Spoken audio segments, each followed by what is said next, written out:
Hello everybody. आज का हम लोग क्लास देख लेते हैं। वेव ऑप्टिक्स आज स्टार्ट कर रहे हैं। पहला लेक्चर है और वेव ऑप्टिक्स बहुत सिंपल टॉपिक है। इसमें तीन चीजें हैं। मोस्ट ऑफ द टॉपिक में मैं आपको तीन कैटेगरी बना देता हूं जिससे कि याद रखने में आसान रहे। इस टॉपिक में भी तीन कैटेगरी में मैं डिवाइड कर दूंगा और तीनों में पहले वाला ही पार्ट सबसे ज्यादा इंपॉर्टेंट है और दूसरे तीसरे पार्ट में क्वेश्चंस पूछे तो जाते हैं लेकिन सीधा फॉर्मूला बेस्ड है। तो आप देखेंगे पार्ट नंबर 2 और पार्ट नंबर 3 पे स्ट्रेट फॉरवर्ड क्वेश्चन है। दो तीन फॉर्मूले याद रखने तो पार्ट 2 पार्ट 3 ज्यादा इंपॉर्टेंट नहीं है लेकिन उसके सवाल अगर पूछे जाएं तो हमको छोड़ना कभी नहीं पड़ेगा। तो पहला पार्ट है इस चैप्टर में इंटरफेरेंस। वैसे तो हम पढ़ेंगे कि वेव ऑप्टिक्स क्या होता है और वेव ऑप्टिक्स में क्या क्या चीजें आने वाली है, लेकिन तीन पार्ट में चैप्टर है। दूसरे में हम पढ़ेंगे डिफ्रैक्शन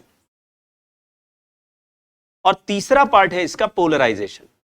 पोलराइजेशन में तीन फॉर्मूले हैं और डिफ्रैक्शन में भी दो से तीन फॉर्मूले हैं और उसकी ज्यादातर कहानी इंटरफेरेंस से ही डिराइव हो जाएगी।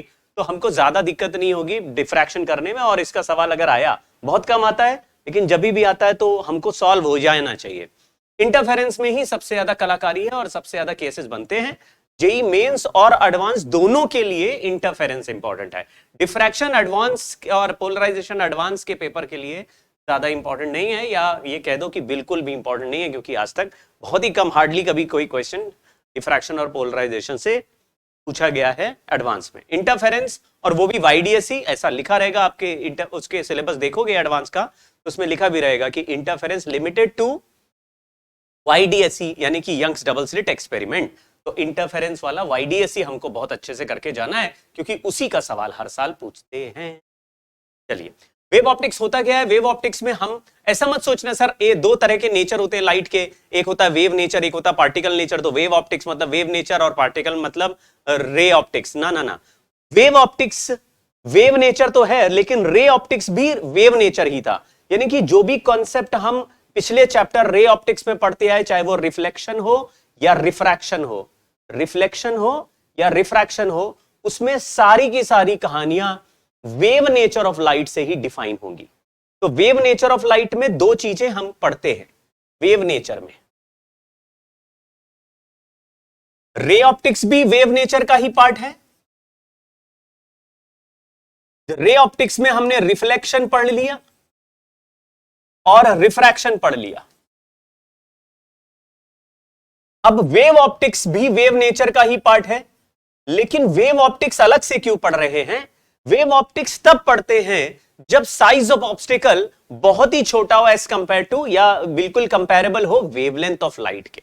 मैं फिर से आपको एक दो फिनोमिना बताने की कोशिश करूंगा, एग्जांपल से समझाने की कोशिश करूंगा, लेकिन बेसिक नेचर यह है कि वेव ऑप्टिक्स जब पढ़ते हैं जबकि हमारे लाइट रे के डायरेक्शन में, लाइट रे के रास्ते पे कोई ऐसा ऑब्स्टिकल, कोई ऐसा सिस्टम, कोई ऐसा ऑब्जेक्ट सामने आ जाए जिसका साइज वेवलेंथ के कंपैरिजन के बराबर ही हो। यानी कि वेवलेंथ के कंपैरिजन में साइज ऑफ ऑब्स्टिकल बहुत बड़ा ना हो। वेवलेंथ क्योंकि लाइट की हमने नैनोमीटर में देखी, 400 नैनोमीटर से लेकर 700 नैनोमीटर तक। तो अगर लाइट के रास्ते में कोई ऐसा पार्टिकल, या लाइट के रास्ते में कोई ऐसा ऑब्जेक्ट, या लाइट के रास्ते में कोई ऐसा ऑब्स्टिकल, या लाइट के रास्ते में कोई ऐसा होल सामने रख दे जिसका साइज वेवलेंथ के कंपैरेबल हो, तो लाइट रे अपना पुराना propagation of light in rectilinear path या रिफ्रैक्शन वाले कॉन्सेप्ट को डायरेक्टली फॉलो करना बंद कर देता है। सर, जो रे ऑप्टिक्स में कॉन्सेप्ट पढ़े थे वो क्या काम नहीं करेंगे? वो काम तभी करते हैं जब लाइट रे के रास्ते में कोई ऑब्स्टिकल ना आए, और अगर ऑब्स्टिकल आए तो उसका साइज बहुत बड़ा हो as compared to wavelength of light. तो इफ एन ऑब्स्टिकल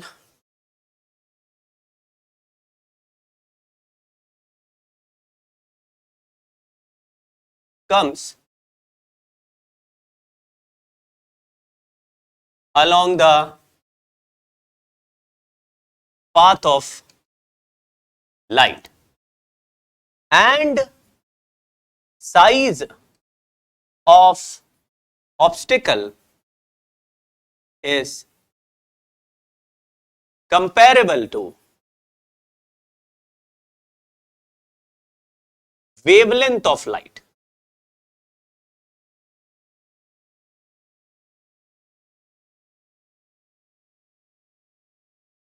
देन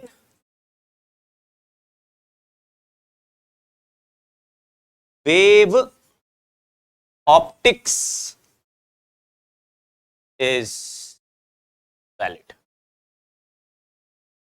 अगर रास्ते में कोई ऑब्स्टेकल ही ना आए, या जैसे लाइट चल रही है, अब हमने लेंस लगा दिया तो लेंस भी एक ऑब्स्टेकल है भाई। अगर हमने मिरर लगा दिया तो लाइट के रास्ते में चलने पर मिरर से टकराना भी एक ऑब्स्टेकल है। लाइट चल रही है और उसको किसी होल से पास करा दिया, वो भी एक होल के जो एज हैं वो भी एक ऑब्स्टेकल है, वो भी रोकते हैं लाइट रे को, वो भी लाइट रे के रास्ते में हिंड्रेंस पैदा करते हैं। तो हमने क्या देखा कि लाइट रे बड़ा अजीब से बिहेव करता है। कैसे? हमने अगर लाइट रे को एक मोटे होल से पास कराया, यानी बड़े होल से, जैसे हमारे घरों में खिड़की या रोशनदान होते हैं, तो रोशनदान मतलब एक, मान लो सामने तुम्हारे घर में ऐसे एक दीवार है जिसमें एक छोटा सा होल है। अगर समझ लीजिए सन रेज यहां से आती हैं, सन रेज यहां से आती है, तो सन रे तो पूरी वॉल पर टकराती होंगी, लेकिन होल के बराबर की सन रेज, होल के साइज में से सन रेज निकल के जब सामने वाले वॉल पे टकराएंगी तो यहां पे एक चमकता हुआ ब्राइट स्पॉट आ जाएगा। आपने देखा भी होगा कभी कभी सन रेज का कहीं कहीं दीवार में एक वो सरफेस जैसा बन जाता है, तुम कहते हो ये अलग से क्यों चमक रहा है, तो बोलते हैं सर ये सनरेज इस होल से निकल के आ रही है, क्योंकि सनरेज रेक्टिलिनियर पाथ चलती है, तो सनरेज सीधी रेखा में चलते हुए आई और एज के बाहर वाली सनरेज ब्लॉक हो गई। तो दीवार के बराबर में जितनी सनरेज है वो सारी नहीं आ पा रही, जो ब्लॉक से आई वो ही आ गई। तो सर ये तो हमने देखा हुआ है। हाँ, लेकिन अगर मैं कहूं कि इस वॉल के सामने जो होल है वो बहुत बहुत ही स्मॉल है, तो अचानक आप देखेंगे कि सन रेस का सामने वाले वॉल पे जो पैच का साइज बनेगा वो थोड़ा बड़ा ऐसा बन जाएगा। ये सन, तुम कहोगे यार अब की सन रेज यहां से आ रही थी और यहां से आके ऐसे बेंड हो गई। अगर आप सनरेज के रास्ते में कोई पतली सी पिन रख दे, पिन, तो पिन से लाइट रे टकराएगी और टकराते ही उसका फ्लावर बन जाएगा। ऐसे लाइट रे आई, टकराई और टकरा के उसका ऐसे चारों तरफ लाइट रे बेंड हो जाएगी। तो हम कहेंगे यार कभी लाइट रे बड़े रास्ते से निकालते हैं तो कुछ फर्क नहीं पड़ता, लेकिन छोटे छोटे ऑब्स्टेकल से टकराते हैं तो लाइट रे स्कैटर हो जाता है, लाइट रे फैल जाता है चारों तरफ। तो ऐसा जो सिचुएशन क्रिएट हो रहा है उसको हम अब पढ़ेंगे किस चैप्टर में? वेव ऑप्टिक्स में। यह समझने के लिए कि लाइट रे ऐसा अजीब बिहेवियर क्यों कर रहा है, हमने एक प्रिंसिपल देखना है जिसको हाइगेंस प्रिंसिपल कह रहे हैं। तो हाइगेंस प्रिंसिपल क्या है? Each source of light is a centre of disturbance from which the waves spread in all direction. जैसे पानी में अगर पत्थर मार दो तो पत्थर जिस पॉइंट पे टकराता है वहां पे वाइब्रेशन पहले क्रिएट होते हैं, और फिर देखते हो आप सर्कल आगे आगे बढ़ता है, इस सर्कल में लाइट, ये जो वेव है ये एक दूसरे को डिस्टर्ब करते हुए आगे की तरफ चलती है। तो आप कहते हैं ये जो बन गया इसको तो रिपल्स कहते हैं। सर सर्कल सर्कल में वेव पल्स आगे की तरफ ट्रैवल कर रही है, ये सर्कल है क्योंकि हम पानी के सरफेस पे बनने वाले वेव की बात कर रहे हैं, ये मैकेनिकल वेव का एग्जांपल है। लेकिन अगर लाइट वेव भी यानी लाइट का सोर्स भी लेंगे तो लाइट के सोर्स से चारों तरफ इलेक्ट्रोमैग्नेटिक वेव निकलेगा, तो किसी भी समय पर ये जो वेव से चारों तरफ जो वेव निकलेगा उसका एक ऐसा ऐसे सर्कुलर या स्फेरिकल फॉर्म में वेव आगे की तरफ ट्रैवल होता हुआ दिखाई देगा, ऐसे। ठीक है ना? तो लिखा हुआ each light source is centre of disturbance. अगर वेव निकल रहा है तो चारों तरफ वेव निकलेगा और सोर्स जो है सेंटर पे बैठा होगा, चारों तरफ लाइट रे फेंक रहा है। All particles equidistant from the source vibrating in the same phase lying in the surface is called wave front। ये एक शब्द है, यही हमारा की ऑपरेटिंग वर्ड है इस समय, ये वाला, ये वेव फ्रंट। यहां पे जो सरफेस मैंने बनाए हैं गोल गोल, ये सभी सरफेस के किसी एक पार्टिकल पे, जैसे ये सोर्स है, लाइट का सोर्स है, ये मान लीजिए यहां पर इलेक्ट्रिक फील्ड बना रहा है E, तो इलेक्ट्रिक फील्ड r डिस्टेंस पे जो एक पॉइंट पर बनाएगा वही इलेक्ट्रिक फील्ड यहां पर भी बनाएगा, वही यहां पर भी। अगर यहां का इलेक्ट्रिक फील्ड E1 हो जाएगा तो यहां का भी E1 हो जाएगा, यहां का भी E1 हो जाएगा। अगर यहां का इलेक्ट्रिक फील्ड कभी E2 होगा तो ये भी E2 हो जाएगा, ये भी E2 हो जाएगा। तो मतलब कहने का यह है कि किसी एक पर्टिकुलर रेडियस पे जितने भी पार्टिकल हैं सभी का डिस्टेंस सोर्स से बराबर है तो सबको बराबर इलेक्ट्रिक फील्ड मिलेगा। इसका मतलब है इलेक्ट्रिक फील्ड वाइज ये सारे पॉइंट सेम फेज में हैं, यानी इलेक्ट्रिक फील्ड वाइब्रेट कर रहा होगा लेकिन जैसे इसका वैल्यू चेंज हो रहा होगा वही इसका वैल्यू चेंज हो रहा होगा, वही इसका, यानी ये सारे के सारे एक ही फेज में हैं। एक ही फेज आपको एसएचएम में याद होगा कि अलग अलग पॉइंट के अलग अलग डिस्प्लेसमेंट के अलग अलग वैल्यू के करस्पॉन्डिंग अलग अलग फेज होता है। जैसे ए पर फेज 90 ले लेते थे, a/2 पे फेज 30 डिग्री ले लेते थे, वैसे यहां पर भी किसी एक पर्टिकुलर जगह पर इलेक्ट्रिक फील्ड अगर E/2 है तो यहां E/2 यानी ये सारे पॉइंट 30 डिग्री के फेज वाले हो गए। अगर ये √3 E/2 है तो ये भी √3 E/2, तो ये 60 डिग्री के फेज के हो गए। तो 30 डिग्री का फेज का पार्टिकल अलग होगा 60 का, लेकिन जितने 60 डिग्री वाले फेज के पार्टिकल होंगे वो सारे के सारे एक वेव फ्रंट में लाई करेंगे। तो 2-3 प्रॉपर्टीज हैं, इनको आपको पढ़ लेना है। तो सर पानी में अगर पत्थर मारते हैं और उसका सर्कल बन जाता है तो एक सर्कल पे सारे पार्टिकल देखने में एक जैसे लगते हैं, तो क्या उस सर्कल में हर पार्टिकल का फेज सेम है? हां जी। तो क्या उस सर्कल में मौजूद हर पार्टिकल को हम सेम फेज का पार्टिकल बोल सकते हैं? बिल्कुल। तो क्या उस सर्कल को वेव फ्रंट बोल सकते हैं? बिल्कुल। वहां पे वेव फ्रंट सर्कुलर शेप में है लेकिन लाइट सोर्सेस 3D में लाइट फेंकते हैं, तो इसमें जो शेप है वो 2 डायमेंशनल या 3 डायमेंशनल बनेंगे। उसको अब हम लोग अलग अलग शेप में पढ़ लेंगे, लेकिन पहले ये 3 पॉइंट पढ़ लेते हैं। Wave propagates perpendicular to wave front, कोई खास बात नहीं है ना, ये वेव फ्रंट के परपेंडिकुलर वेव चल रही है, ठीक बात है। Every point of wave front is a source, ये ही हाइगेन्स प्रिंसिपल है जिसको हमको पढ़ना है। वो बोला कि एक पॉइंट तो एक तो वेव फ्रंट हो गया, तो फिर दूसरा वेव फ्रंट कहां से बना? ये तो वेव फ्रंट है 60 डिग्री, दूसरा कहां से बना? तो हमने कहा हर पार्टिकल एक वेव फ्रंट का एक सोर्स की तरह होता है, और एक सोर्स है तो वो सोर्स अपने से आगे वेव भेजेगा। और यही एक जबरदस्त बात है जो आपको याद रखनी है। अभी मैं 1-2 एग्जांपल लेके और बताऊंगा, लेकिन ये जो थर्ड वाला स्टेटमेंट है यही सबसे धाकड़ और सबसे बमपिलाट स्टेटमेंट है। देखो, every point of on a wave front is a source of new disturbance which produces secondary wavelets. These wavelets are spherical and travel with the speed of light in all direction in the medium. मैं कोशिश करता हूं बताने की। मान लीजिए आपके पास एक ऐसा स्विमिंग पूल है, ऐसा क्या, एक ही तरह का स्विमिंग पूल होता है और स्विमिंग पूल में गड्ढा होता है और उसमें पानी भरा रहता है। तो एक स्विमिंग पूल है आपके पास, आपके घर में एक स्विमिंग पूल है, उसके बीचों बीच आपने एक कार्डबोर्ड लगा दिया जिससे स्विमिंग पूल का जो पानी है वो 2 हिस्सों में डिवाइड हो गया। यहां भी पानी है, यहां भी पानी है, बीच में कार्डबोर्ड लगा दिया। कार्डबोर्ड लगा हुआ, सरफेस तक पानी है।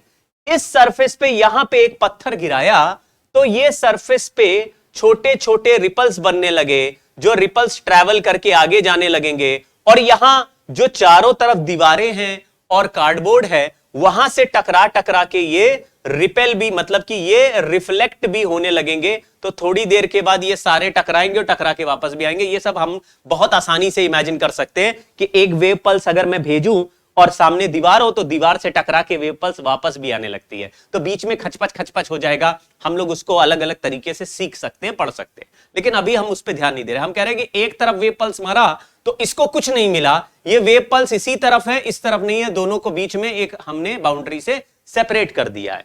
अब मैं इस एग्जाम्पल को दोबारा फिर से बोलता हूं और आपको इसको ड्रॉ करने की जरूरत नहीं है, केवल समझने के लिए। अब मैंने क्या किया, इस कार्डबोर्ड के जगह पर एक छोटा सा, मतलब कार्डबोर्ड के ऊपर में जहां पे पानी कांटेक्ट में है वहां पे एक छोटा सा होल बना दिया। वो होल ऐसा होल है कि उसके लेफ्ट साइड का वाटर राइट के साइड के वाटर से कांटेक्ट में है। यहां पे एक छोटा सा ऑब्स्टेकल या होल बना दिया छोटा सा। अब यहां पे पत्थर गिराया तो ये ऐसे ऐसे करके आगे बढ़ने लगेगा। अब इमेजिन करना, अगर आपने ये नहीं भी देखा होगा तो भी आप इमेजिन तो कर पाओगे। क्या कर पाओगे इमेजिन? कि जब ये इस तरफ के डिस्टरबेंस आगे चलेंगे तो इस होल के सामने भी ये डिस्टरबेंस टकराएगा। टकराने के बाद आप देखेंगे अजीब सा चमत्कार हो गया है, और यहां से होल से डिस्टरबेंस जैसे ही टकराएगा वैसे ही इस डिस्टरबेंस का एक पार्ट यहां पर भी ऐसे वाइब्रेशन भेजता हुआ दिखेगा। आप कहेंगे सर थोड़ा अजीब लग रहा है, मैं पूछूंगा क्या अजीब लग रहा है, तो तुम कहोगे देखो जहां पत्थर गिराया था वहां से बनने वाले सारे के सारे ये जो वाइब्रेशंस हैं या डिस्टरबेंस हैं या रिपल्स हैं, इनका सेंटर वहां पर है जहां पत्थर गिरा था। लेकिन जब ये आगे ट्रैवल करते हुए होल से टकराए और उसके बाद जब बाहर निकले तो आगे निकलने वाले सारे यानी राइट साइड वाले हिस्से में सारे डिस्टरबेंस का सेंटर ये होल है। सर ये कैसे हुआ? पहले तो कॉन्सेंट्रिक सर्कल यही सेंटर के अबाउट बन रहा था, अब सारे जो सेमी सर्कल दिख रहे हैं वो सब इसके ही सेंटर से बाहर निकलते हुए। तो मैं कहूंगा कि कभी भी कोई भी वाइब्रेशनल यानी कि कोई भी एक वेव फ्रंट के हर पार्टिकल का नाम एक सेकेंडरी सोर्स होता है। ये सेकेंडरी सोर्स अपने चारों तरफ वाइब्रेशन भेजते हैं, उसके बाजू वाले सेकेंडरी सोर्स अपने चारों तरफ, उसके बगल बगल वाला अपने चारों तरफ, उसके बगल वाला अपने चारों तरफ। ये सारे के सारे छोटे छोटे जो वाइब्रेशन हर सोर्स बना रहा है इसको सेकेंडरी वेवलेट्स बोलते हैं। बहुत सिंपल रखना, भयंकर साइंस नहीं है, बहुत सिंपल रखना, सेकेंडरी वेवलेट्स है। तो हमको फिर ये नया वेव फ्रंट जो दिखता है वो सारे सेकेंडरी वेवलेट्स का सुपरपोजिशन है। नया जो वेव फ्रंट है, तो नया वेव फ्रंट सोर्स से नहीं आया, सोर्स ने अपने अगल बगल के 4-5 लोगों को अपनी प्रसाद दे दिया, लेकिन वो सारे 4-5 सोर्स अपने आप में नए सोर्स हैं, तो वो क्या करेंगे? अपने चारों तरफ के पार्टिकल को थोड़ा थोड़ा प्रसाद देंगे और अगला वाला भी अपने चारों तरफ के। तो आप देखेंगे सब में से कुछ एनर्जी आगे की तरफ आ रही है और पीछे की तरफ भी दे रहे होंगे, लेकिन पीछे वाले जो सोर्स हैं वो भी एनर्जी भेज रहे हैं, तो पीछे एनर्जी ट्रांसफर होते हुए नहीं दिखेगी आपको, केवल एनर्जी आगे ट्रांसफर होते हुए दिखेगी, क्योंकि आगे की तरफ इनकी एनर्जी ऐड हो रही है और पीछे वाले सोर्स के साथ इनकी एनर्जी सबट्रैक्ट हो रही है। देखो इसके पीछे वाला जो वाइब्रेशन है वो आगे की तरफ भेज रहा है और ये जो सेकेंडरी सोर्स बन गए हैं ये आगे भी भेज रहे हैं पीछे भी भेज रहे हैं, तो ये पीछे की तरफ दोनों के साथ मिलकर कैंसिल होने लगेगी एनर्जी और यहां पे एनर्जी ट्रैवल होते हुए दिखेगी। तो नया जो वेव फ्रंट है वो छोटे छोटे वेवलेट्स के मिलने से बना है। मैंने क्या कर दिया, इस सारे वेवलेट्स को आपस में मिलने ही नहीं दिया, इसमें एक छोटा सा होल बनाया जिससे कि केवल 1-2 सोर्स ही अपने वेवलेट्स आगे भेज पा रहे थे। तो फिर जब ये दूसरों से मिलेंगे ही नहीं तो ये अपने ही सेंटर के अबाउट सर्कुलर दिखने लगेंगे। इनको बाकी से मिलके अगर बनाना होता तो ये बड़ा वेव फ्रंट बनता और साथ ही साथ इसका सेंटर पुराने वाला सर्कल का ही सेंटर रहता।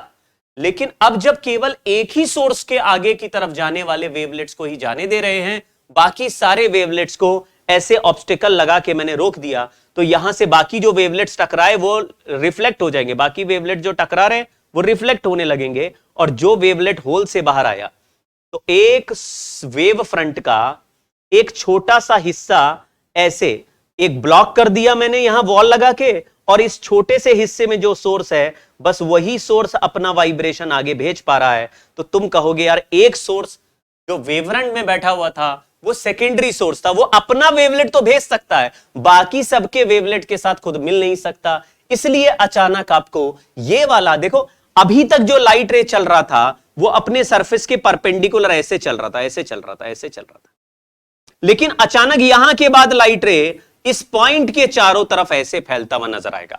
तो आप कहेंगे अच्छा सर इसीलिए ऐसा होगा कि पतले होल से जब लाइट रे टकराएगा तो केवल एक सोर्स की तरह ही लाइट रे का पूरा वेव फ्रंट बिहेव करेगा, और एक सोर्स की तरह करेगा तो लाइट रे उस सोर्स के चारों तरफ फैलने लगेगा, और उस सोर्स के चारों तरफ फैलेगा तो आप कहेंगे लाइट रे सर सीधा भेजा था, एक बहुत ही छोटा होल लगाया तो लाइट रे ऐसे चारों तरफ फ्लावर बन के दिख रहा है। सर ये चमत्कार कैसे हो गया? आपने तो बोला था रेक्टिलिनियर प्रोपगेशन है, लाइट रे तो बिना किसी लेंस से या बिना किसी मीडियम चेंज करे इस पतले होल से निकाली तो इसके अलग अलग डायरेक्शन में रास्ते बन गए। सर ऐसा क्यों है? तो मैं कहूंगा यहां पे वेव फ्रंट की वेव नेचर, वेव थ्योरी लगाएंगे। वेव थ्योरी क्या है कि ये लाइट रे कभी भी स्ट्रेट लाइन पे चल ही नहीं रही, मतलब ये light ray wave front to wave front चल रही है।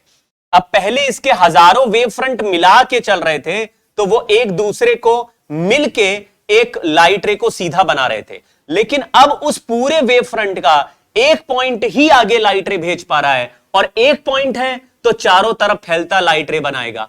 तो आपने कहा कि अच्छा, इसका मतलब यह हुआ कि बहुत सारे सेकेंडरी सोर्स मिलके अलग शेप का वेव फ्रंट बनाते हैं, और एक पूरे वेव फ्रंट का एक पार्टिकल अपना अलग वेव फ्रंट बनाता है। तो ये सेकेंडरी वेवलेट्स भी आगे फेंक पा रहा है, तो सर्कुलर दिखेगा इस सेंटर के अबाउट। तो थोड़ा सा ये बात अगर हमारे दिमाग में आ गई हो, तो हम लोग दो तीन तरह के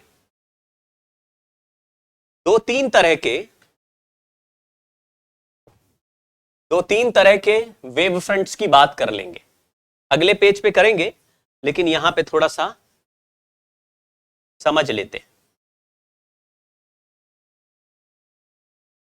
क्या समझना है?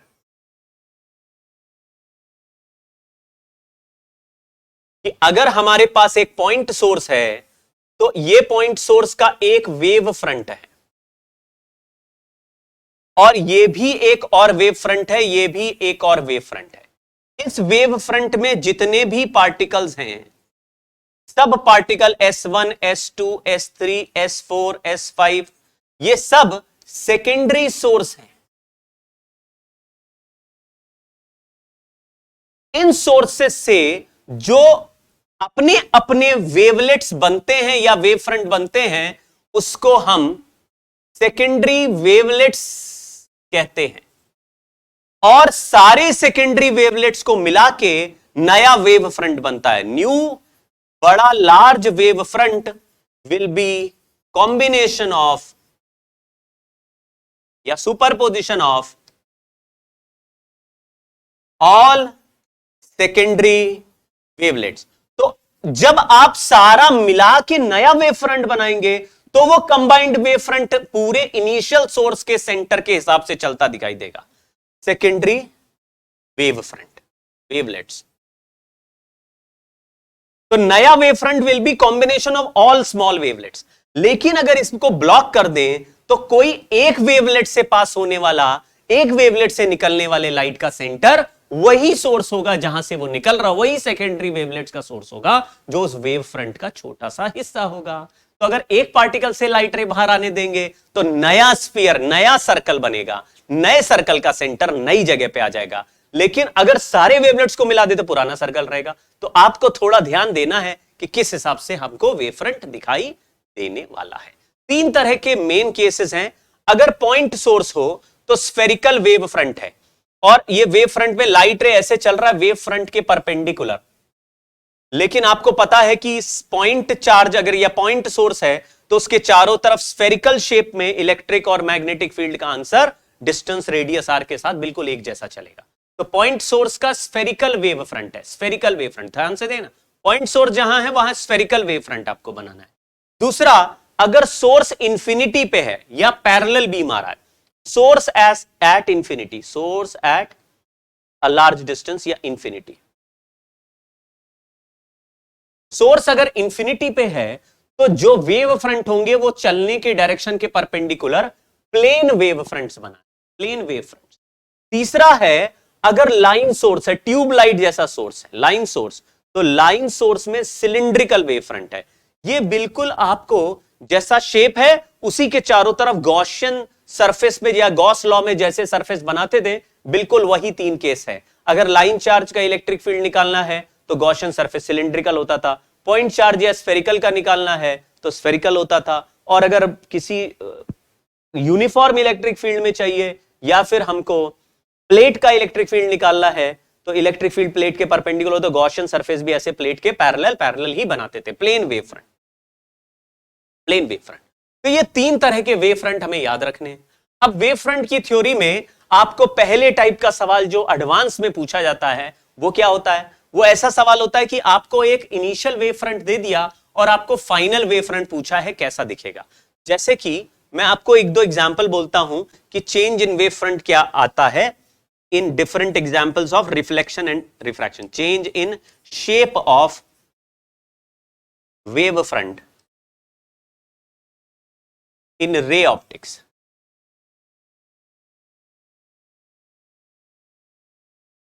रे ऑप्टिक्स में कैसे आता है? जैसे मान लो ये एक मिरर है, मिरर के ऊपर मैंने ये ए और बी दो वेव फ्रंट बना दिए, ये दो वेव फ्रंट आ रहे हैं का मतलब ये इंसिडेंट रे है, तो आप इनके परपेंडिकुलर जो भी रे बनाएंगे वो इंसिडेंट रे हो जाएगा। अब मुझे बताओ, अगर इंसिडेंट रे ऐसे आ रहा हो तो टकराने के बाद इंसिडेंट रे क्या करेगा? आप कहेंगे टकराने के बाद इसी एंगल पे इंसिडेंट रे निकल जाएगा, तो बस इसी एंगल पर जाने वाले रे के परपेंडिकुलर दो आपने बना दिए, इसको लिख दिया बी डैश, इसको लिख दिया ए डैश। सर हमको कैसे पता बी डैश आगे है? देखो यहां टकराने पर कौन सा वाला पहले टकराएगा? आप कहेंगे बी वाला पहले टकराएगा तो बी वाला आगे चलेगा, ए वाला बाद में टकराएगा, ए वाला पीछे चलेगा। तो ये दो वेव फ्रंट टकराए और टकराने के बाद ये दोनों ऐसे दिखेंगे, एक ए वाला ए डैश की जगह दिखेगा, बी वाला बी डैश की जगह, और इस समय लाइट रे ऐसे अवे फ्रॉम द सरफेस, यानी वेव फ्रंट टकराने के बाद ऐसे सेम एंगल पे टिल्टेड आपको दिखेंगे। तो सर ऐसे तो डायग्राम हम बना ही सकते हैं। वेव फ्रंट के परपेंडिकुलर में लाइट रे का इंसिडेंट वाला ले लेंगे और बाद में हमें रिफ्रैक्टेड पता ही होगा कहां जा रहा है, या रिफ्लेक्टेड होगा वो भी पता होगा कहां जा रहा है, उसके हिसाब से कैलकुलेट ड्रॉ कर लेंगे। चलिए 4 ऑप्शन दिए रहते हैं, उनमें से एक पहचानना होता है। मैं कोशिश करता हूं फिर से। ये एक प्लेन सरफेस है जिसके ऊपर मीडियम 1 है, नीचे मीडियम 2 है, और मीडियम 1 का रिफ्रैक्टिव इंडेक्स मीडियम 2 के रिफ्रैक्टिव इंडेक्स से ज्यादा है। मीडियम 1 का रिफ्रैक्टिव इंडेक्स मीडियम 2 के रिफ्रैक्टिव इंडेक्स से ज्यादा है। तो मैंने ऐसे करा कि जब ज्यादा में से कम की तरफ जाएंगे, ये ज्यादा वाले रिफ्रैक्टिव इंडेक्स के वेव फ्रंट है ए एंड बी, तो आप बस इसके परपेंडिकुलर में एक लाइट रे ले लो और उसको इंसिडेंट कर। आपको केवल ये चेक करना है कि ये लाइट रे कहीं क्रिटिकल एंगल से ज्यादा एंगल पे तो नहीं टकराया। मान लीजिए ये क्रिटिकल एंगल से ज्यादा एंगल पे नहीं टकराया, यानी जो एंगल ऑफ इंसिडेंस है वो लेस देन थीटा सी है, तो यहां से रिफ्रैक्शन के बाद जो रे निकलेगा उसका एंगल बढ़ जाएगा। तो इस नए रे के परपेंडिकुलर में आपको नए दो वेव फ्रंट बना देने हैं। जो पहले टकराएगा वो आगे चलेगा, जो बाद में टकराएगा वो पीछे चलेगा। तो ये ए डैश बी डैश हो गया। अगर आई ग्रेटर देन थीटा सी हो जाए तो इसी केस में आने वाला और जाने वाला दोनों का एंगल बराबर कर देंगे, तो ये फिर से रिफ्लेक्शन वाला हो जाएगा। तो आप थोड़ा ध्यान देना, ये रिफ्रैक्शन हो रहा है ये, लेकिन डेंसर से रेयरर जाते हुए हमने इंसिडेंट वाले वेव फ्रंट भेजे। देखो सवाल में वेव फ्रंट दिया होगा और आपको वेव फ्रंट पहचानना होगा। एक दो एग्जांपल और करते हैं, चलो ये वाला कर लेते हैं। प्रिज्म वाला अगर आपने नहीं देखा है वीडियो तो मैं आपको फिर से अर्ज करूंगा कि देख लीजिए, क्योंकि प्रिज्म वाले में अगर आप देखेंगे तो आप मुझे मान जाएंगे कि मैंने उसमें कितने अच्छे एग्जाम्पल्स लिए हैं। बहुत जबरदस्त एग्जाम्पल्स डिस्कस किए हैं। प्रिज्म वाला वीडियो मैंने जो आपको भेजा है, जिसका लिंक, वो आप ध्यान से देखो। उसमें ऐसे ऐसे एग्जाम्पल्स मैंने लिए हैं कि अगर आप ध्यान देखेंगे तो आपको बिल्कुल एडवांस लेवल की बहुत अच्छी तैयारी हो जाएगी और आपको कोई डाउट प्रिज्म में नहीं रहेगा। अगर आपने नहीं देखा तो प्लीज मेरी रिक्वेस्ट है कि आप जरूर देख लीजिए, उसमें जरा भी नाटक मत कीजिए, आपको देखना ही है। मेरी जिद है ये, मेरा मतलब, मेरा क्या कहते हैं, मेरा वचन ही है, मेरा शासन वैसा। तो यहां पे टकराया लाइट रे टकराता है, ये लाइट रे ऐसे आया और लाइट रे प्रिज्म से क्रॉस होके ऐसे टेढ़ा हो जाता है। क्यों? क्योंकि यहां प्रिज्म में एक डिविएशन क्रिएट होता है। तो ये इंसिडेंट वाला है, ये रिफ्रैक्टेड वाला, ये ऐसे मुड़ गया। यहां पे जैसे लेंस है, तो लेंस में अगर ऐसा वेव फ्रंट दिख रहा मतलब पैरेलल बीम आ रही है। अब पैरेलल बीम आके क्या होती है, पैरेलल बीम ऐसे मुड़ के रिफ्रैक्ट होके यहां कहीं मीट करती होगी। तो मीट करती है तो यहां जिस पॉइंट पर मीट करती है उसी पॉइंट के करस्पॉन्डिंग आपको स्फेरिकल वेव फ्रंट्स बनते हुए नजर आएंगे।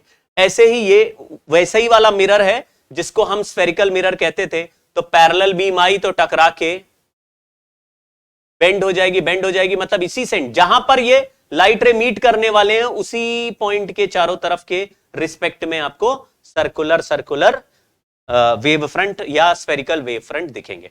तो ये प्लेन वेव फ्रंट टकराने के बाद स्फेरिकल हो गया और स्फीयर का सेंटर यहां है फोकस पे। ये भी प्लेन वेव फ्रंट टकराने के बाद स्फेरिकल हो गया। तो आपको शेप के हिसाब से पूछा जाएगा। मैं अभी एक दो एग्जांपल पूछता हूं आपसे। मान लीजिए ये लाइट रे हमने भेजा मीडियम 1 से मीडियम 2 में और यहां लिखा medium 1 is less than medium 2, refractive index of medium 1। तो आपने जो लाइट रे दिया है उधर से टकराया और इधर थोड़े छोटे एंगल पे चला जाएगा, क्योंकि रिफ्रैक्टिव इंडेक्स ज्यादा तो एंगल कम हो जाएगा। एंगल कम हो जाएगा तो नया वाला जो बनेगा, ये जैसे ए है बी है तो ये बी डैश और ए डैश, ये रिफ्रैक्शन के बाद वाले हो गए। जो लाइट रे आपको दिख रहा था उसके परपेंडिकुलर में लाइन ड्रॉ कर दीजिए। नेक्स्ट इज, अगर मान लीजिए हमको एक ऐसा मिरर दे दिया और इसके ऊपर ऐसे पैरेलल बीम आ रहे, ये आ रहे हैं,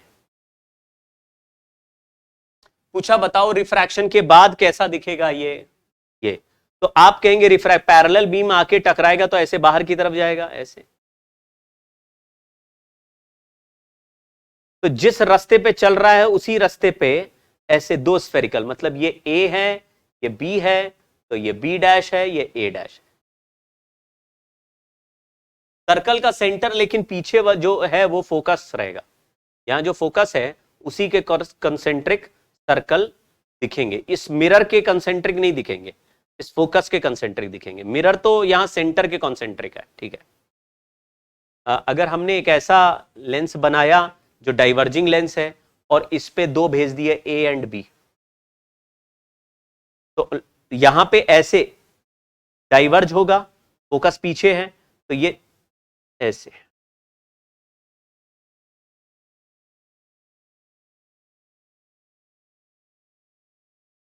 जिस पॉइंट के चारों तरफ डाइवर्ज होता हुआ दिखेगा, यानी कि इस सेंटर के ऐसे यहां से आता हुआ अपीयर होगा, तो यही सेंटर के करस्पॉन्डिंग सर्कल बना दो।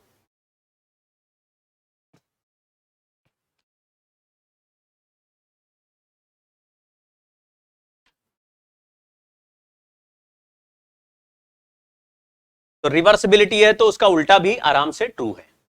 चलिए, तो आपको ये वेव फ्रंट की थ्योरी क्यों पढ़ाई जाती है और वेव फ्रंट के शेप क्यों दिखाए जाते हैं, जिससे कि आपके मन में ये बात बैठ जाए कि अब अगर मान लीजिए कोई बीम भेजेंगे तो वो बीम या हम कोई भी लाइट रे भेजेंगे तो आप बोलना कि उस लाइट रे में जितने भी पॉइंट्स हैं वो अलग अलग, सारे पॉइंट अलग अलग सोर्स हैं। तो जब आगे हम लोग YDSC करेंगे तो आप कहोगे YDSC डबल स्लिट, तो डबल स्लिट में जब दो पतले पतले होल या स्लिट बनाएंगे तो हर स्लिट एक नए सोर्स की तरह काम करेगा। तो डबल स्लिट में दो सोर्स हो जाएंगे, तो उससे क्या फायदा होगा, उससे दो इंडिपेंडेंट सोर्सेज अपनी अपनी लाइट रे भेजेंगे। तो आप कहेंगे यार ये पहले वाला जो आ रहा था उसका जो इंटरेक्शन था अलग दिख रहा था, लेकिन अब जब ऐसे कर रहे हैं तो इंटरेक्शन अलग दिख रहा है, और उसमें ही कुछ एक्सपेरिमेंट हमको अपने कुछ नए अजीबोगरीब रिजल्ट बनाते हुए दिखेंगे। चलिए एक बार ये दूसरा कॉन्सेप्ट सीखते हैं, इसमें भी वेव नेचर का यूज हो रहा है, ये इंटरफेरेंस है। So principle of superposition, superposition principle को याद करो, हमने लिखा था कि अगर नेट डिस्प्लेसमेंट निकालना हो वेव का तो हम y1 प्लस y2 कर देते हैं। ये वेव में, मैकेनिकल वेव में हमने पढ़ा हुआ था। अगर मैं ऐसा बोल दूं कि कोई भी दो वेव की में अगर एक वेव की वजह से डिस्प्लेसमेंट y1, दूसरे वेव की वजह से डिस्प्लेसमेंट y2 है, और दोनों वेव हमारे पास एक साथ आ गए, तो बताइए पार्टिकल का डिस्प्लेसमेंट y1 होगा या y2? तो आप बोलेंगे दोनों वेव अपना अपना डिस्प्लेसमेंट देंगे, नेट डिस्प्लेसमेंट होगा y1 प्लस y2। ऐसे ही एक सोर्स की वजह से इलेक्ट्रोमैग्नेटिक फील्ड में इलेक्ट्रिक फील्ड बन रहा E1, और दूसरा सोर्स कहता है मैं बनाऊंगा E2, और दोनों एक साथ बना रहे, दोनों बल बाउंड कर दिए, तो दोनों की वजह से नेट इलेक्ट्रिक फील्ड किसी भी पॉइंट पर जो बनेगा वो ना तो रहेगा E1 ना रहेगा E2, वो मिल जाएगा E1 प्लस E2। तो आंसर क्या सर, बस जैसे एक ने 2 बनाया एक ने 3 बनाया तो 5 आएगा? नहीं, ये वेक्टर सम है, और वेक्टर सम में हमको बहुत सारी चीजें देखनी पड़ेंगी। तो कैसे हमको आगे क्या करना है वो समझ लो।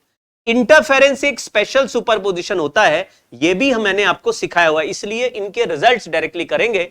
इंटरफेरेंस की भी एक क्लास हमने की हुई है, अगर आपको नहीं याद है तो वो भी यूट्यूब चैनल पे पड़ी हुई है, आप वहां से उसको देखना, मेरे वाले चैनल पे पड़ी है। तो अगर इंटरफेरेंस की क्लास भूल गए हो तो आपने पोर्टल में जाके देखिएगा, उसमें इंटरफेरेंस का वीडियो मिल जाएगा आपको अलग से। लेकिन यहां पे यूट्यूब में भी पड़ा हुआ तो उसमें भी सर्च करोगे तो इंटरफेरेंस मिल जाएगा, इंटरफेरेंस का क्लास दोबारा देख सकते हो, इंपॉर्टेंट है, यही हमको इस चैप्टर में सबसे ज्यादा सीखना है। इंटरफेरेंस होता क्या है मैं जल्दी से बता देता हूं। सुपरपोजिशन ऑफ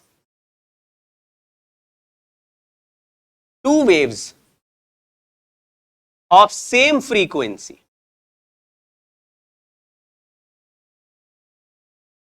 अगर दो सोर्स की फ्रीक्वेंसी सेम है, दो वेव्स की फ्रीक्वेंसी सेम है, तो वहां से दो वेव जो आ रही हैं उनको मिला के जो नया वेव बनेगा, उस नए वेव के सुपरपोजिशन को हम इंटरफेरेंस कहते हैं। तो सर फ्रीक्वेंसी सेम नहीं हुई तब क्या वेव नहीं मिल सकती? अरे मिल तो कभी भी सकती हैं। फ्रीक्वेंसी सेम नहीं हुई तो किसी भी दो वेव के मिलने को सुपरपोजिशन कहते हैं, लेकिन फ्रीक्वेंसी सेम होने के समय दो वेव जब मिलती है सेम फ्रीक्वेंसी की, तब उसको इंटरफेरेंस कहते हैं।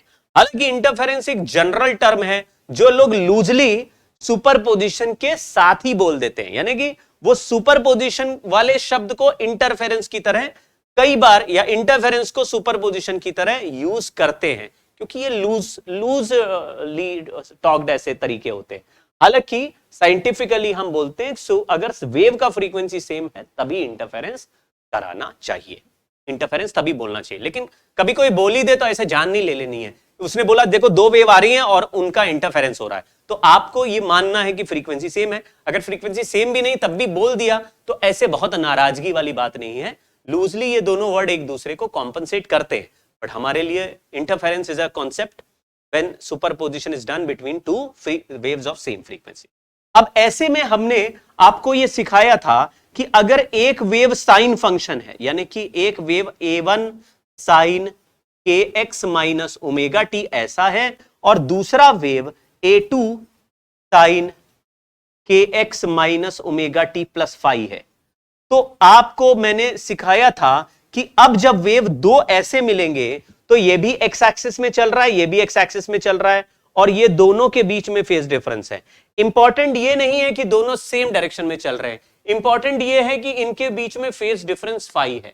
अगर फेज डिफरेंस किसी पर्टिकुलर जगह पर फाई है और दोनों का ओमेगा सेम है, तो जितना ओमेगा टी टाइम के साथ इसको मिलेगा उतना ओमेगा टी इसको मिलेगा, मतलब दोनों के बीच का फेज डिफरेंस जो भी है वो चेंज समय के साथ यानी टाइम के साथ नहीं होगा। अगर ओमेगा अलग अलग होता तो टाइम, जैसे अगर इसका ओमेगा ओमेगा 1 होता, इसका ओमेगा ओमेगा 2 होता, तो मैं 10 सेकंड डालता तो 10 ओमेगा 1 हो जाता, ये 10 ओमेगा 2 हो जाता। तो आप कहते यार ये 11 पे अलग आएगा, 12 पे, मतलब ये इनका डिफरेंस भी टाइम के साथ बदलता, लेकिन अभी इनका डिफरेंस टाइम के साथ बदल नहीं रहा। तो इन दोनों इक्वेशंस को अभी देख के ऐसा लग रहा है कि फेज डिफरेंस फाई है, फेज डिफरेंस फाई है।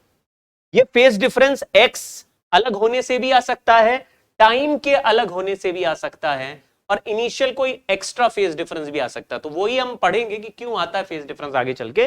लेकिन अभी मान लो फेज डिफरेंस है, ये नहीं सोचना कि कहां से आया, अभी ये सोचो कि है, मान लो तो है। तो फेज डिफरेंस की वजह से जो अब नया वेव बनेगा उसका रिजल्टेंट एम्पलीट्यूड का फॉर्मूला फेजर मेथड से सॉल्व करने पर ये आ जाता है 2a1a2 cos phi। और ये फॉर्मूला इस चैप्टर में सबसे इंपॉर्टेंट फॉर्मूला होने वाला है।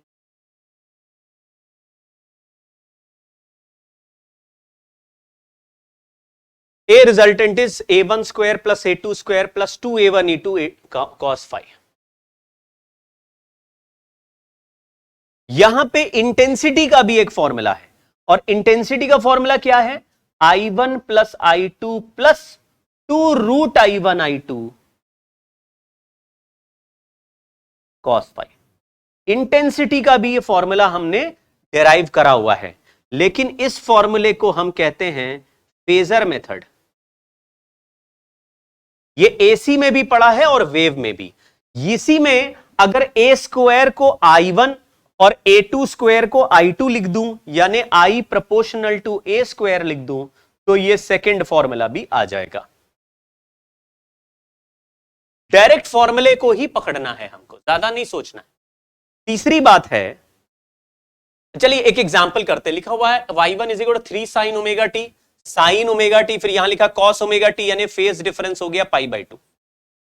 Find resultant amplitude if intensity of y1 is I, यानी y1 का जो एम्पलीट्यूड 3 है उसकी इंटेंसिटी I नॉट है, तो I not is proportional to 3 का स्क्वायर। I नॉट को 3 का स्क्वायर बोल दिया, तो दूसरे वाले का इंटेंसिटी यानी y2 का इंटेंसिटी हो जाएगा, मैं उसको I2 बोल देता हूं, तो 16 I नॉट बाई 9, क्योंकि दोनों के एम्पलीट्यूड का रेशियो ये जैसे I2 by I not is equal to 4 square by 3 square. आपको शायद समझ में आया होगा, मैंने दूसरे का सेकंड वाले का इंटेंसिटी 4 के स्क्वायर कर दिया और पहले वाले का इंटेंसिटी 3 के स्क्वायर है, तो नया मतलब y2 वाले का इंटेंसिटी आया 16/9 I नॉट। दो इंटेंसिटी मेरे पास है और फेज डिफरेंस π/2 है। पूछा है रिजल्टेंट एम्पलीट्यूड बताओ, रिजल्टेंट इंटेंसिटी बताओ। तो रिजल्टेंट एम्पलीट्यूड का formula √a square plus b square plus 2ab cos theta. ऐसे करा, cos π/2 तो 0 होता है, तो ये 3 स्क्वायर प्लस 4 स्क्वायर यानी ये 5 आ गया। ये रिजल्टेंट एम्पलीट्यूड हो गया। एक सवाल सॉल्व। अब resultant amplitude, resultant intensity resultant amplitude के स्क्वायर के प्रोपोर्शनल है, तो हम 5 के स्क्वायर के प्रोपोर्शनल कर सकते हैं। उसको डिवाइडेड बाय I नॉट कर देंगे तो प्रोपोर्शनैलिटी 3 के स्क्वायर के बराबर हो जाएगी। दोनों को डिवाइड करेंगे तो इक्वल आ जाएगा। तो resultant intensity 25/9 into I not. ये देखिए, ये एक तरीका है। दूसरा तरीका है, इसी फॉर्मूले में I1 और I2 दोनों का वैल्यू रख दें। तो रिजल्टेंट इंटेंसिटी का फॉर्मूला हमने देखा था I1 which is I not plus I2 which is 16 I not by 9 plus 2 root I1 I2 cos phi। अब cos phi तो 0 हो गया, तो यहां पे इसको सॉल्व किया तो 9 प्लस 16 25 I नॉट बाई 9। तो या तो प्रोपोर्शनैलिटी से निकाल दिया या रिजल्टेंट इंटेंसिटी के फॉर्मूले। तो कोई एक चीज यूज कर सकते हैं। सवाल समाप्त हो गया। दूसरा जो इसमें एक रिलेशन है वो ये है कि रिजल्टेंट इंटेंसिटी का फॉर्मूला चल रहा है I1 plus I2 plus 2 root I1 I2 cos phi। तो इसमें अगर I1 और I2 का वैल्यू इक्वल हो जाए, यानी कि अगर सेम एम्पलीट्यूड हो जाए, तो फिर रिजल्टेंट इंटेंसिटी का formula 4I not cos square phi/2 है। ये एक जबरदस्त इंपॉर्टेंट रिजल्ट है, इसको बहुत अच्छे से याद कर लेना है। लेकिन इसमें ये जो 4I नॉट है यही मैक्सिमम वैल्यू है। तो resultant intensity is maximum amplitude cos square phi/2। ठीक है, बहुत ही सिंपल है। अब मैं आपको एक दो सवाल पूछता हूं। मान लीजिए मैंने आपको बोला अगर फेज डिफरेंस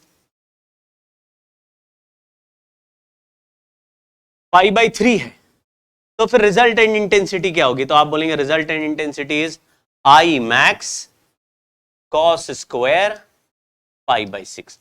π/6 होता है √3/2 cos π/6 और स्क्वायर स्क्वायर कर दिया तो 3/4 हो जाएगा, यानी कि 3I max by 4। Resultant intensity 3/4 यानी 75% ऑफ I मैक्स। बहुत बढ़िया। दूसरा, अगर मैं आपको बोल दूं अगर फेज डिफरेंस का वैल्यू π/2 है तो वहां पे रखते हैं resultant intensity is I max cos square π/4। π/4 होता है 1/√2, 1/√2 का स्क्वायर करेंगे तो 1/2 यानी 50% ऑफ I मैक्स। मतलब ऐसे अलग अलग सवाल आपको पूछे जा सकते हैं। इफ फेज डिफरेंस इज, इसका उल्टा भी पूछ सकते हैं, फेज डिफरेंस इज 2π/3 तो I resultant equal to I max cos square π/3। π/3 पे 1/2 होता है 1/2 का स्क्वायर, 1/4 होता है 25% ऑफ I मैक्स। तो ऐसे बहुत ही अच्छे मजेदार और जाने पहचाने वैल्यूज पे बहुत जाने पहचाने फेज डिफरेंस बन रहे हैं। तो आपको ऐसा सवाल भी पूछा जा सकता है कि अगर कोई कहता है यार मैक्सिमम इंटेंसिटी तो नहीं दिख रही लेकिन मैक्सिमम की आधी इंटेंसिटी दिख रही है, तो तुम समझ जाओगे फेज डिफरेंस π/2 चल रहा है। तो ये सब बहुत ही जाने पहचाने कैलकुलेशंस हैं, इनको एक बार देखना, ये सब सवालों में कभी ना कभी दिखते हैं। लेकिन ये फॉर्मूला बहुत इंपॉर्टेंट है जो मैंने लिखा, इसको थोड़ा दिमाग में रखिए। Resultant intensity is maximum intensity into cos square π/2। अब मैं आपको सिखाता हूं कि भाई यहां पे फेज डिफरेंस क्रिएट किया कैसे होगा। तो to create phase difference, path moved by two waves are different. जैसे अगर मान लीजिए एक सोर्स S1 है और एक सोर्स S2 है, S1 से दोनों सोर्स से बिल्कुल एक ही टाइम पर वेव हमने एमिट किया और यहां पे हमारा ऑब्जर्वर है, ऑब्जर्वर कह दो या डिटेक्टर कह दो, यानी कि कोई ऐसा पॉइंट तो होगा ना जहां पे दो वेव पहुंचेंगे और हमको रिजल्टेंट इंटेंसिटी पता लगानी होगी। तो अगर मान लीजिए मैं यहां बैठा हूं और वहां से एक लाइट सोर्स मेरी तरफ आ रहा है, लाइट फेंक रहा है, और दूसरा सोर्स दूसरी जगह से लाइट रे फेंक रहा है, तो मेरे पास एक साथ दो लाइट रे आई। अब मुझे एक लाइट रे की इंडिविजुअल इंटेंसिटी I1 मिल रही है, इस बल्ब को ऑफ कर दें तो उसकी इंटेंसिटी I2 आ रही है, उस बल्ब को ऑफ कर दें तो पहले वाले की इंटेंसिटी I1 आ रही है। तो दो इंटेंसिटी मेरे पास आ गई, दोनों लाइट रे का सुपरपोजिशन हो गया अगर दोनों की फ्रीक्वेंसी सेम है तो, एक ही जैसे मोनोक्रोमैटिक लाइट। तो यहां से लाइट रे आया मान लो x1 डिस्टेंस ट्रैवल करके और ये आया x2। मान लीजिए कि दोनों को बिल्कुल एक ही मोमेंट में एक ही साथ एक जैसे ही ऑन किया गया था, तो दोनों का इक्वेशन एक जैसा है, लेकिन ये इक्वेशन में फेज चल रहा होगा k x1 minus omega T और इस वाले इक्वेशन में चल रहा होगा k x2 minus omega T. अगर दोनों का फेज डिफरेंस लेंगे तो ये आ जाएगा k x2 माइनस x1। अब k को लिखते हैं 2 पाई बाय लैम्डा और x2 माइनस x1 का वैल्यू लिख दिया डेल्टा x, ये हो गया फाई। ये फाई का मतलब है, ये जो डेल्टा x को बोलते हैं पाथ डिफरेंस, और ये जो फाई का वैल्यू है ये है फेज डिफरेंस। तो फॉर्मूला क्या बना, phase difference is 2 pi by lambda into path difference. Sir इसका कोई और फैक्चुअल तरीका बताइए कि ये किसी और तरीके से अगर मैं एक वेव पल्स को ऐसे साइनोसॉइडल फंक्शन की तरह बना दूं तो आपको पता है यहां से यहां तक का जो लेंथ होता है उसको वेवलेंथ कहते हैं, और यहां से यहां तक का जो फेज डिफरेंस होता है वो 2 पाई होता है, क्योंकि उसके बाद वेव अपने आप को रिपीट करता है। यानी कि 2 पाई का phase difference is equivalent to lambda का पाथ लेंथ।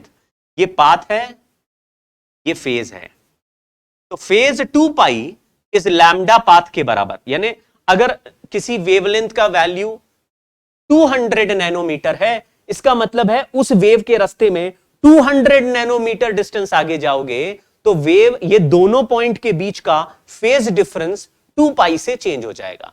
200 नैनोमीटर आगे जाओगे तो 2 पाई से चेंज हो जाएगा, फिर से 200 नैनोमीटर आगे जाओगे तो जहां पर भी जिस फेज में हो वहां से 2 पाई चेंज हो जाएगा। तो अगर तुम 30 डिग्री के फेज में हो और 200 नैनोमीटर आगे गए तो 30 डिग्री में 2 पाई का एंगल ऐड हो जाएगा।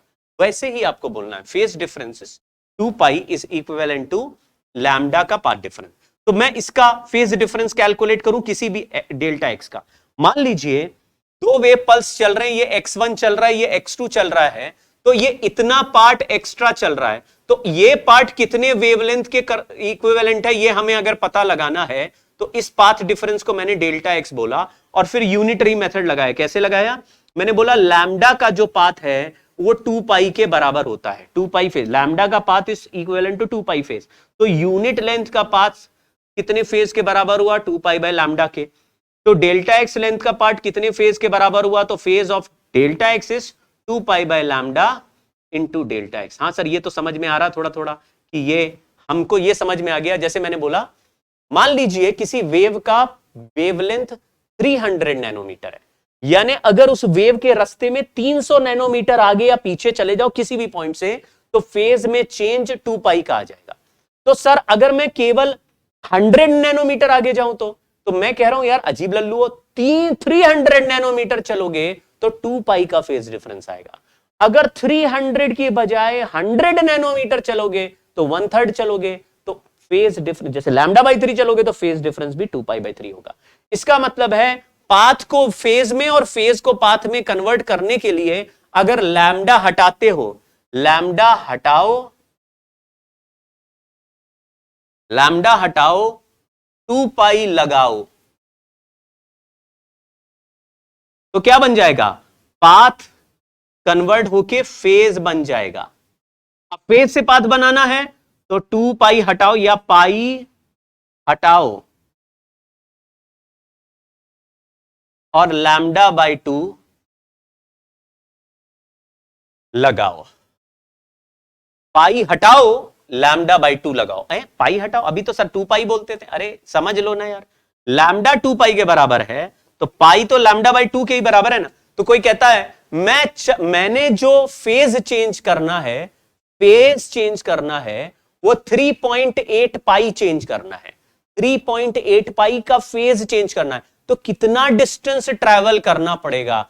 तो आपने 3.8 पाई, पाई हटा के लैम्डा बाई 2 लगा दो, 3.8 लैम्डा बाई 2 इतना चलना पड़ेगा। आप आपस में कन्वर्ट करने के लिए ज्यादा फॉर्मूलेबाजी नहीं कीजिए। फेज को पाई के टर्म्स में लिखना है, फेज तो एंगल जैसा होता है वो पाई में आएगा, और पाथ डिफरेंस लेंथ होता है तो वो वेवलेंथ के टर्म्स में आएगा। तो लैम्डा के टर्म्स में पाथ डिफरेंस लिखना है। तो इंटर कन्वर्जन आपको पहले पहचानना है, ठीक है। जरूरी नहीं कि हर बार इंटर कन्वर्जन करते रहो, लेकिन इंटर कन्वर्जन पहचानना होगा। चलिए कोशिश करते हैं। एक सवाल आपके पास ये दिया हुआ है, सवाल में लिखा है कि S1 और S2 दो सोर्सेज हैं और हम एक्स एक्सिस में चलने वाले हैं। हमको पूछा गया है find minimum distance from S2 to get maximum resultant intensity on x axis, on x axis. तो अभी पहले आप मुझे यह बताओ कि अगर हम यहां S2 पर बैठ जाएं, यानी S2 से मेरा डिस्टेंस 0 हो, तो S1 से कितना डिस्टेंस होगा? आप कहेंगे 4 लैम्डा।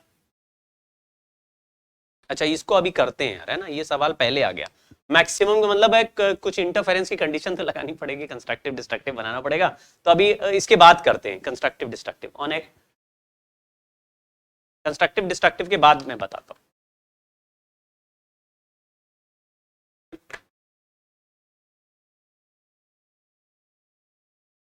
रिजल्टेंट इंटेंसिटी का फॉर्मूला हमने लिखा 4I0 cos square phi by 2। तो इस केस में हमने ऐसा देखा कि अलग अलग फेज या पाथ डिफरेंस होने पर, और पाथ डिफरेंस का फॉर्मूला लिखा 2 पाई बाई,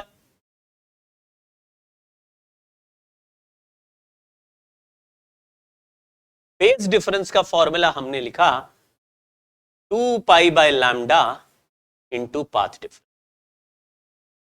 अब मैं आपको एक सिचुएशन बोलता हूं, ध्यान से देखना, ज्यादा घबराना नहीं।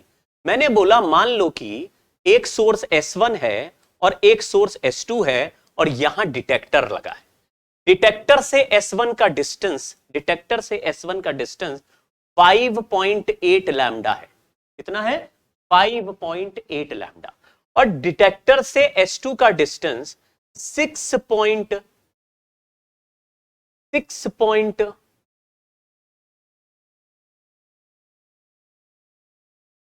कर दे 6.3 लैम्डा। कितना लिख दिया? 6.3 लैम्डा। इस सोर्स की इंटेंसिटी मैंने I बोल दी, इस सोर्स की इंटेंसिटी मैंने यहां पे 4I बोल दी। मतलब S1 से जो वेव पहुंचा उसकी इंटेंसिटी यहां पे I मिल रही थी, और इस S2 से जो वेव पहुंचा उसकी इंटेंसिटी यहां पे 4I मिल रही थी, लेकिन दोनों का रास्ता भी अलग है। तो मैंने पूछा find resultant intensity at detector. Question समझ गए होगे। तो आपको ना ये नहीं सोचना कि सर ये कितने एंगल पे टकरा रहा है, ये बताओ, ये दोनों के बीच में एंगल है, वो एंगल नहीं होता। आपको पाथ डिफरेंस से फेज डिफरेंस बनाना पड़ेगा। तो क्या दोनों बराबर रास्ता चल के गए हैं? ना जी, बराबर रास्ता नहीं चल के गए। कितना चल के गया? ये चल के गया 6.3 लैम्डा और ये चल के गया 5.8 लैम्डा। तो हमने क्या पता लगाया कि इनके बीच में पाथ डिफरेंस आ गया 6.3 लैम्डा माइनस 5.8 लैम्डा। तो ये सॉल्व किया तो 0.5 लैम्डा आ गया, विच इज लैम्डा बाई 2। अब इसके करस्पॉन्डिंग फेज डिफरेंस बता सकते हो क्या? तो फेज डिफरेंस का फॉर्मूला होता है, देखो यहां लैम्डा बाई 2 लिखा है, लैम्डा की जगह 2 पाई लगा दूं तो 2 पाई बाई 2 हो जाएगा, यानी पाई का फेज डिफरेंस आ जाएगा। अब मेरा जो आंसर होता है उसमें मैं फेज डिफरेंस की जगह पाई लगा दूं, लेकिन ये वाला फॉर्मूला नहीं लगाएंगे क्योंकि इंटेंसिटी बराबर नहीं है। ये फॉर्मूला तब काम करता है जब I1 I2 दोनों बराबर I0 के हो। तो फिर ये वाला फॉर्मूला कब, इसमें तो बराबर नहीं है तो कौन सा फॉर्मूला लगेगा? तो रिजल्टेंट इंटेंसिटी का वैल्यू लगेगा I1 plus I2 plus 2 root I1 I2 cos phi। इससे सॉल्व किया तो I plus 4I plus 2I plus 2 root I into cos pi. Pi का वैल्यू होता -1 और ये रूट आई तो हो जाएगा 1, ये 2i मिलके 4i हो जाएगा, तो 4i और 4i कैंसिल हो जाएंगे, आंसर आ जाएगा i। तो ये हमारे रिजल्टेंट इंटेंसिटी का आंसर हो गया i, और फॉर्मूला बेस्ड सवाल है। बट किसी भी क्वेश्चन में अब आपको ये नहीं देखना, किसी भी सवाल में ये नहीं देखना कि कितना फेज डिफरेंस दिया है, फेज डिफरेंस नहीं दिया, फेज डिफरेंस को कैलकुलेट करने के लिए पाथ डिफरेंस दिया होगा। तो क्या दिया होगा? Phase difference is calculated from path difference.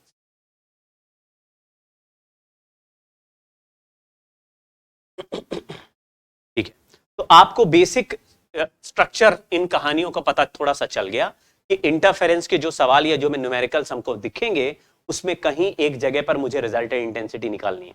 आपको साफ लिखा रहेगा इंटरफेरेंस हो रहा है या फ्रीक्वेंसी सेम है, और दो वेव पहुंच रहे होंगे, आपको केवल चेक करना है कि एक वेव कितना रास्ता ट्रैवल करके आया, दूसरा वेव कितना रास्ता ट्रैवल करके आया, दोनों के ट्रैवलिंग पाथ में कितने का फेज डिफरेंस, पाथ डिफरेंस है, उस पाथ डिफरेंस को फेज डिफरेंस में कन्वर्ट किया और इनमें या इनमें इन दो फॉर्मूले में से कोई एक फॉर्मूले में घुसा दिया, रिजल्टेंट इंटेंसिटी का आंसर आ जाएगा। रिजल्टेंट इंटेंसिटी से रिजल्टेंट एम्पलीट्यूड भी बना सकते हैं अगर एम्पलीट्यूड के टर्म से बात पूछी। आई होप आपको इतनी बात समझ में आई होगी। इंटरफेरेंस की शुरुआत हो गई है। अभी के लिए मैं थोड़ा वो कर रहा हूँ, पॉज ले रहा हूँ या ब्रेक ले रहा हूँ, और ये वीडियो का पार्ट मैं आपको जल्दी से जल्दी भेज रहा हूँ। फिर एक इसका और पार्ट है, इसके आगे की कहानी मैं नेक्स्ट वीडियो में आपको। नमस्कार।